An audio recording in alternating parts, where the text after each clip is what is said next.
हमारे पास जनाब, अब फॉर एग्जांपल एक्सेल की शीट है। नॉर्मली क्या होता है कि हमारे पास एक हेडिंग के लिए जगह हमें चाहिए जहाँ पर हम कंपनी का लोगो लगा सकते हैं और नेम आ सकता है। ठीक है, और इसको मैं सेंटर कर लेता हूँ, साइज़ में बड़ा कर लेता हूँ, फ़ॉन्ट को मैं चेंज कर लेता हूँ जिस तरह, वो बाद में आपको पता ही है कि आप उन चीज़ों को यहाँ पे कोई मतलब लोगो का इमेज लगाना चाहें तो वो लगा सकते हैं, नो बिग डील। और आप जनाब यहाँ पे कंपनी का नाम वगैरह भी जिस तरह भी सेट करना चाहें उसको कर सकते हैं, फ़ॉन्ट और अलाइनमेंट वगैरह सेट कर सकते हैं। ठीक है, इसके अलावा अमूमन जो इनवॉइस होती है उसके अंदर हम क्या करते हैं, हम लिखते हैं कि हम किसको भेज रहे हैं, और आगे कुछ सेल्स के अंदर फिर उसको हम जनाब अंडरलाइन कर लेते हैं बॉटम बॉर्डर के ज़रिए से, ताकि यहाँ पर वो नाम लिख सके। और इसको भी हम मर्ज कर लेते हैं। अमूमन एड्रेस 2-3 लाइंस का होता है, तो हम यहाँ पर वो 2-3 लाइंस बना लेते हैं। ठीक है, इसी तरह बाज़ दफ़ा किसी को एड्रेस किया हुआ होता है, किसी को अटेंशन दिलानी है तो वो यहाँ पर हम लगा देते हैं। इसी तरह अमूमन इनवॉइस का कोई ना कोई नंबर होता है। ठीक है, और इनवॉइस की कोई ना कोई डेट होती है। ठीक है, किस डेट को वो इनवॉइस हमने की थी। नंबर जो है वो ऑटोमेटिकली इंक्रीमेंट होना चाहिए असूली तौर पर। ठीक है, अच्छा, फिर इसके अलावा सीरियल नंबर होता है,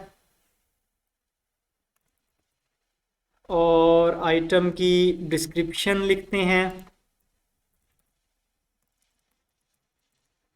जो चीज़ आप सेल कर रहे हैं या जो सर्विस आप दे रहे हैं।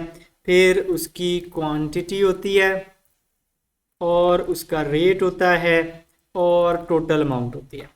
ठीक है, अब ये हमारी हैं, कह लें कि आ, इसको हम बोल्ड कर लेते हैं, या हम यहाँ पर सीरियल नंबर पहले से लगा लेते हैं, और फॉर एग्जांपल हम कुछ सेल्स के अंदर सीरियल नंबर लिख लेते हैं यहाँ। और डिस्क्रिप्शन वाला सेल हमें बड़ा चाहिए, तो मैंने उनको मर्ज यहाँ पर कर दिया है। और अब इसको मैं कन्वर्ट कर देता हूँ एक टेबल में। ठीक है, टेबल कोई सा भी मैं ले सकता हूँ, मसलन ये वाला ले लेते हैं। टेबल में हेडर भी मेरे मौजूद है, और ओके कर दिया। ओहो, उसने मर्ज वाले कॉलम्स को मेरे ख़त्म कर दिया है, और यहाँ पर अब मर्ज की ऑप्शन नहीं है। हम इस तरह नहीं करते, हम इसको अपनी तरफ से हाईलाइट कर लेते हैं।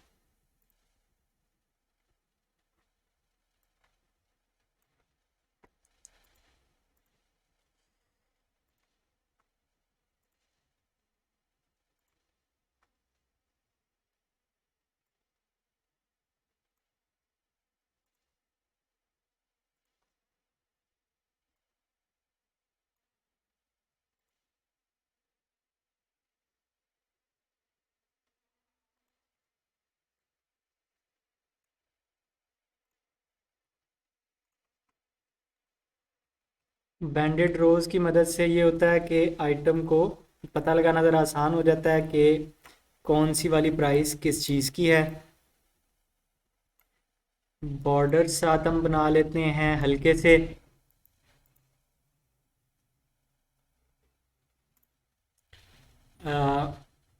बॉर्डर्स की मैं उसकी एडवांस सेटिंग्स में आ गया, तो यहाँ पर मैं कलर सेलेक्ट कर सकता हूँ, और मसलन मैं डार्क ब्लू कलर ले लेता हूँ। ये क्या किया,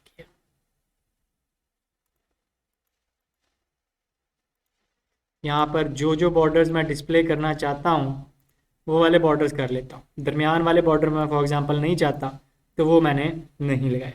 ठीक है, तो फिर आइटम डिस्क्रिप्शन या ये चीज़ें जो है सेंटर लाइन हुई हैं, मुझे सेंटर में नहीं चाहिए, मुझे लेफ़्ट में चाहिए, लेकिन ये वाली वैल्यूज़ मैं सेंटर में कर लेता हूँ। ठीक हो गया, और इन दी एंड यहाँ पर मैं करूँगा टोटल, और यहाँ पर मैं लगाऊंगा टेक्स्ट, और यहाँ पे मैं करूँगा ग्रैंड टोटल। ठीक हो गया जी।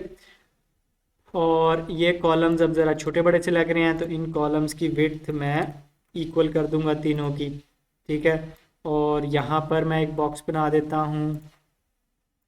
एक बॉक्स ये हो गया बड़ा, और एक बॉक्स ये हो गया। ठीक है, इस सेल का मैं कलर रख लेता हूँ थोड़ा सा डार्क, और यहाँ पर फॉन्ट का कलर मैं लाइट कर देता हूँ और इसको बोल्ड कर देता हूँ।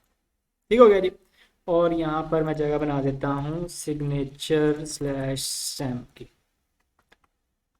अच्छा, अब क्वांटिटी के लिए हम यहाँ पे फार्मूला के थ्रू मतलब मैनुअली एंटर कर सकते हैं। रेट जो है वो भी ज़ाहिर प्राइस एंटर होनी है। टोटल अमाउंट जो होगी वो this one multiply by this one होगी। और ये फार्मूला यहाँ पर हम कॉपी कर लेते हैं। टोटल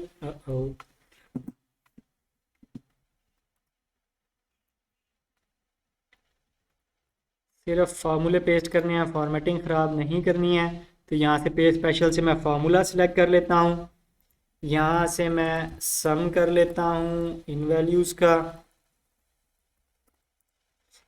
और जनाब टेक्स्ट टेक्स्ट फॉर एग्जांपल हम 20% कर देते हैं। और ग्रैंड टोटल जो है वो ये दोनों वैल्यूज़ का सम आ जाएगा। ठीक हो गया जी।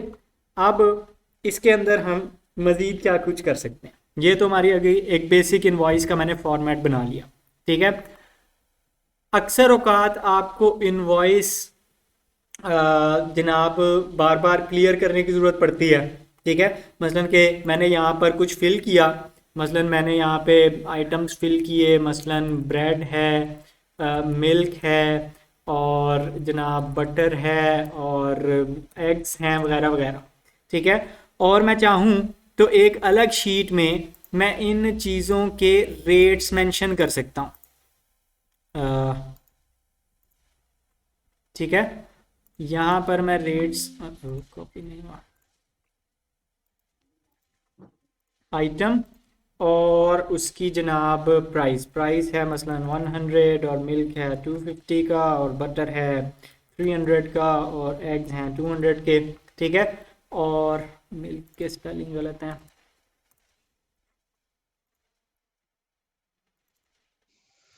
और यहाँ पर मैं जनाब वी लुकअप लगा लेता हूँ।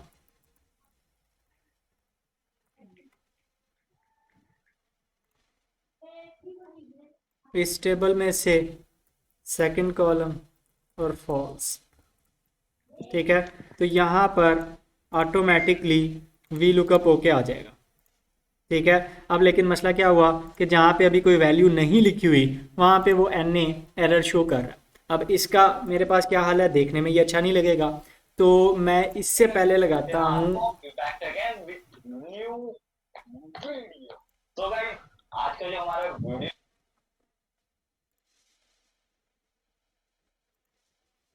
तो यहाँ पर मैंने इफ एरर का फार्मूला लगाया, और अंदर मैंने वी लुकअप लगा दिया। अगर एरर है तो फिर क्या वैल्यू शो करनी है, ज़ीरो भी शो कर सकता हूँ मैं, और एम्प्टी स्ट्रिंग भी शो कर सकता हूँ। ठीक है, तो उसके ज़रिए से अब मैंने यहाँ पर एरर को हाइड कर लिया। लेकिन अब यहाँ पर वो खाली स्ट्रिंग को मल्टीप्लाई कर रहा है। इस यहाँ पर ज़ीरो है और यहाँ पर खाली स्ट्रिंग है, दोनों को जब वो मल्टीप्लाई कर रहा है तो वो कह रहा है कि जी आप स्ट्रिंग को मल्टीप्लाई कर रहे हैं तो ये नहीं हो सकता, तो मुझे यहाँ पर भी इफ एरर लगाना पड़ेगा। ज़ीरो लगा सकते हैं, ज़ीरो ही लगा लेते हैं।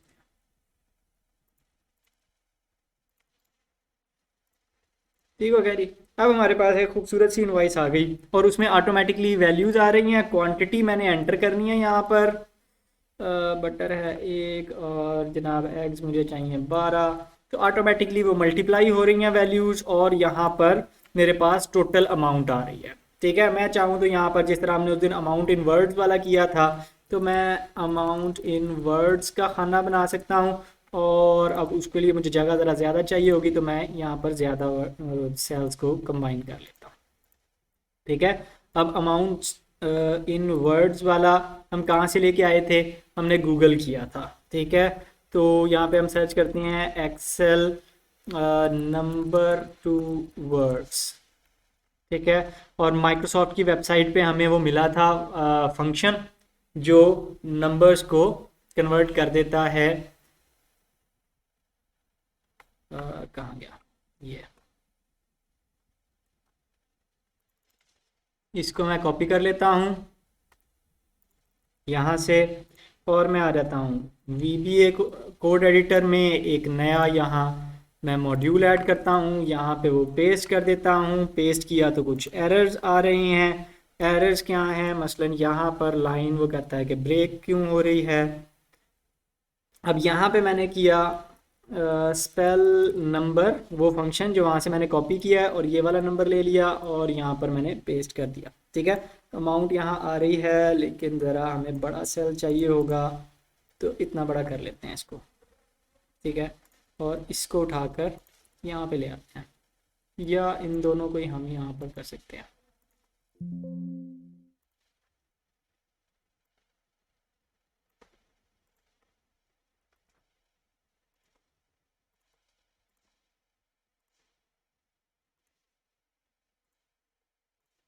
ठीक हो गया जी।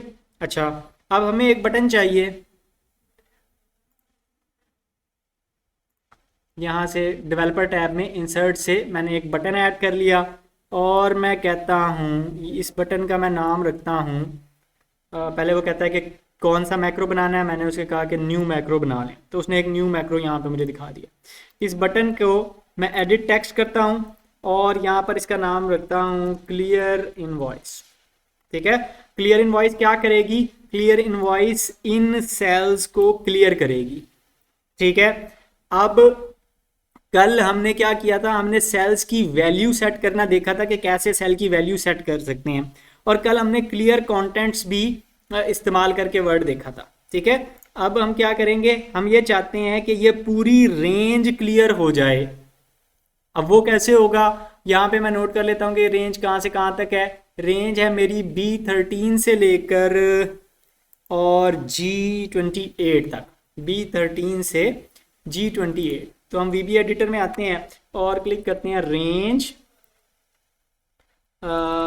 असूली तौर पर जब आपके आपके वर्कबुक के अंदर मल्टीपल शीट्स हों, तो आपको बाकायदा शीट का नाम लिखना चाहिए कि आप किस शीट में एडिटिंग करना चाहते हैं। ये ना हो कि गलती से आपकी कोई दूसरी शीट एडिट हो जाए। ठीक है, तो शीट 1 डॉट रेंज, यानी शीट 1 की रेंज मैं एडिट करने लगा हूँ, और रेंज क्या थी?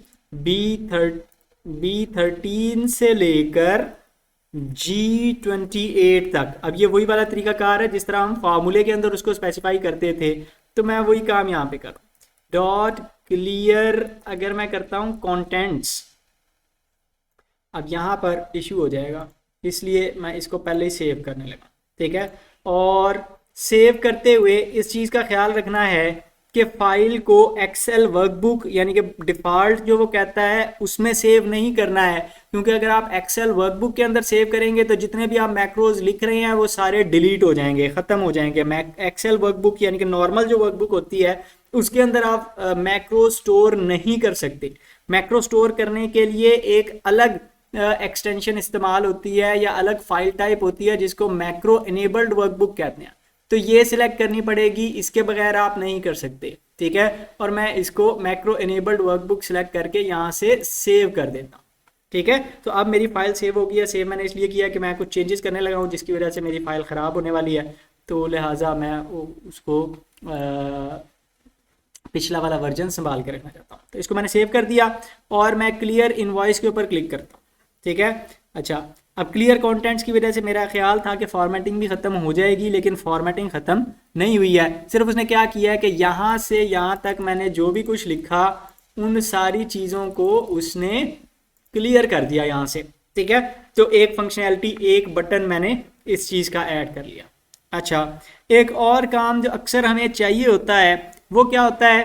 वो ये होता है कि हमें करंट वर्कबुक को सेव करना होता है PDF फॉर्मेट में। मतलब इनवॉइस है, आपने इनवॉइस ईमेल करनी है किसी को। ठीक है, तो अमूमन या इवन आप प्रिंट करना चाह रहे हैं तो आप प्रिंट का बटन बना सकते हैं या PDF में सेव करने का बटन बना सकते हैं। अब PDF में सेव करने का बटन कैसे बनाएं? तो उसके लिए अब उसका कोड जाहिर है काफ़ी मुश्किल सा होगा, मुझे भी ज़बानी नहीं आता। तो उसके लिए मैं क्या करूँगा? मैं रिकॉर्ड मैक्रो करूँगा, और मैक्रो का नाम कर देता हूँ सेव एज PDF या एक्सपोर्ट एज PDF। ठीक है, ओके, और मैं जनाब फाइल सेव एज ब्राउज और जनाब यहाँ पे ऑप्शन आएगी पीडीएफ की, तो मैं उसको पीडीएफ के तौर पे सेव पे क्लिक कर दिया। ठीक है, अब उसने पीडीएफ बना दी और उसने स्टेप्स रिकॉर्ड कर लिए होंगे। तो मैं जाता हूँ यहाँ पर और यहाँ पे देखता हूँ तो वाकई मेरे पास यहाँ स्टेप्स आ रहे हैं। उसने क्या किया, active sheet dot export as fixed format, यानी कि ये उसका एक मेथड है एक्टिव शीट का जो करंट शीट को एक्सपोर्ट कर देता है। किस टाइप में, एक्सेल पीडीएफ। अब ये सिंटेक्स क्या है मुझे खुद नहीं पता कि ये क्या है, लेकिन मुझे यहाँ पे पढ़ने से पता लग रहा है कि वो फाइल की टाइप स्पेसिफाई कर रहा है कि पीडीएफ फाइल चाहिए, फाइल का नेम स्पेसिफाई कर रहा है कि किस नाम से और कहाँ पर फाइल सेव होगी, और क्वालिटी कैसी होनी चाहिए, डॉक्यूमेंट की प्रॉपर्टीज साथ शामिल करनी है, प्रिंट एरियाज को इग्नोर करना है या नहीं करना है, और ओपन करना है पब्लिश करने के बाद या नहीं करना है। ठीक है, तो उसने एक जनाब मैक्रो बना दिया मुझे और उस मैक्रो के ज़रिए से ऑटोमेटिकली मेरी पीडीएफ सेव हो रही है। अब अगर मैं फॉर एग्जांपल उसने सेव किया है मेरे डेस्कटॉप के ऊपर, तो डेस्कटॉप के ऊपर जो पड़ी हुई है फाइल मैं इसको डिलीट कर देता हूँ और जनाब अब मैं इसको यहाँ से अच्छा, अभी ये वाला जो दूसरा मैंने मैक्रो बनाया है ये किसी चीज़ के साथ, किसी बटन के साथ एसोसिएटेड नहीं है, तो मैं चाहता हूं कि एक और बटन आ जाए, तो मैं यहां से इंसर्ट और जनाब जी एक और बटन में ऐड कर देता हूं और इसके साथ अटैच कर देता हूं एक्सपोर्ट एज पीडीएफ का फंक्शन। अच्छा, अगर मैं यहां से कैंसिल करना चाहूँ वक्ती तौर पे तो कैंसिल कर दूं, यहां पर आकर मैं अपना फंक्शन बनाया और उसके बाद भी मैं यहां पर असाइन मैक्रो कर सकता हूं। ठीक है, और असाइन मैक्रो करके यहाँ से मैं एक्सपोर्ट एज पीडीएफ पे क्लिक करूंगा और ओके कर दूंगा, और इसका भी मैं टेक्स्ट चेंज कर देता हूँ और इसको कर देता हूँ एक्सपोर्ट एज पीडीएफ। ठीक है, फाइल मैंने डिलीट कर दी। अच्छा, यहाँ पे अब मुझे रफ आइडिया हो रहा है कि किस चीज़ का क्या मतलब है, एग्जैक्ट मुझे नहीं पता कि ये सिंटेक्स क्या है, लेकिन मिसाल के तौर पे वो कहता है open after publish is equal to false. अगर मैं इसको थोड़ा सा इसके साथ छेड़खानी करना चाहूं, मसलन मैं इसको कर दूं ट्रू कि पब्लिश होने के बाद फॉल्स नहीं ओपन वाकई करना है।